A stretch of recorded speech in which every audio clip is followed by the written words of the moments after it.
Kia ora koutou katoa, ko te Wipi Māori ahau, and today I'm going to show you how to make Japanese curry. So yeah, if you like this, like and sub and all that stuff, and yeah, let's get right on to it. Right, first up you're going to need a couple of onions. Then you want to cut them into some fairly rough chunks. Right, next you want to get your pata and the kohua and just get it ready to caramelize your onions. Right, next you just want to throw your onion in the kohua and slowly brown them, caramelize them up and yeah, develop some flavour. As a quick note, these onions, they're a bit more of a slow cooked in the butter to slowly develop flavour as opposed to high heat quickly, which you can also do if you wish, but it's just a bit more of a risky manoeuvre. So, if you're doing quality and time, I suggest this method.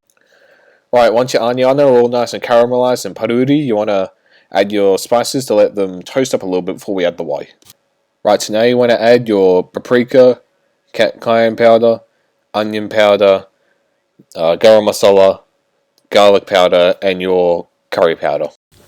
Right, as you can see, we got the spices in the kohua with the onion, and you just want to give that a good mix, make sure nothing burns, because if you burn those spices, it's going to be real bitter, and that's going to carry on to the final curry's flavour, and that's not very pai, Right, once your spices are nice and toasted and fragrant, you want to add your wai before anything burns. Also, as a side note, although the onion do look a bit undercooked, it's mostly the lighting. Like, when looking through the camera, it looked a bit whiter, but in person, they were actually pretty yellow. And honestly, I probably could have done it a bit longer, but I just kind of felt like doing it a bit quicker today. So yeah, if you can, caramelize those onions as long as you want, honestly. Rightio, now for the best part, I got free curry roux today. Normally, this was a recommendation from my boss that I also figured out. But by mixing different companies' roux together, you can get a significantly better flavour. And as you can tell from my hand gestures, kokumaro is my favourite. Also, torukeru is pretty good. And honestly, if you ask me, golden curry kind of tastes more like, not Japanese curry, just tastes like a curry. Anyway, so I used roughly 2 or 3 each of the roux. Some of them weren't full roux blocks. And honestly, in my opinion, tokukeru and kokumaru kind of add more to the Japanese curry flavour. Meanwhile, golden curry kind of just tastes like curry, but either way, it still tastes better when you combine them together. And this was enough to serve probably about 6 people. I still have some leftovers, and I made 6 serves already, actually. So yeah, more than 6 people. Anyways, once you put all your roux blocks in there, you want to either use a whisk or a spoon like I did, just to mix them around, get them dissolved, and allow the curry to whakakari, I don't know, make it curry. Right, we're going to add some huawhenua to this curry. So first, we got a kareti, and you just want to peel it up first. And of course, you can either use a naihi or a peeler, up to you. Māori way might be better. Right, next up, you're going to want to cut your kareti. So with this, we're using a specific Japanese technique, which I forgot the name of, where you cut it on an angle, turn your veg a bit, then cut it again to get roughly similar shapes. And if there's any uneven bits, just cut them in half. That worked out for me. Right, so as you can see here, we got all our cut up bits of kareti. So yeah, ka boy. Right, so this one kind of turns on a couple neurons for my my Māori blood, my whakapapa Māori. Got some riwai. So yeah, just peel them up and cut them into even chunks. I cut them in half, and then I just cut them into 6 bits. And if there's any bits that are too big, just cut them up, and that's all our veg.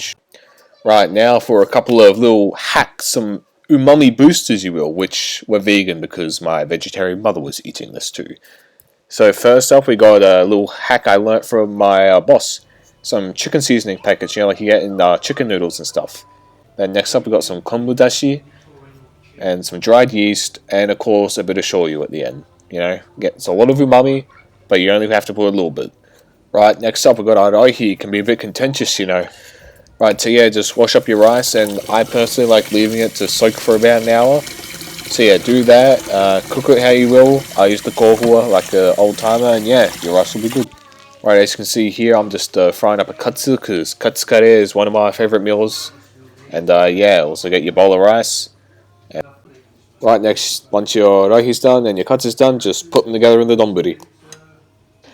And as you can see here, our curry is done. It's all nice and beautiful and thick, and it's time to serve up. Also, a word of advice, it's a good idea to mix up your curry before serving it, just in case anything got separated or moved about. Make sure everything's even and fair. Right there, so once you got play it up, I decided some Benny Sugar, and yeah, Ireka Tenani, Ireka Hoki. Right here, so here's a little collage of all the photos from the curries I made. There's a nice little note, if you got some leftover egg, I say just throw that in your leftover oil, and you're going to get a nice little omelette cracker thingy, and it tastes real nice and gets rid of waste. I also made some pink pickled onions, and yeah, I think they're good. Everyone likes them. So yeah, if you like that, like and sub and all that stuff, and yeah, kakitano o te whānau.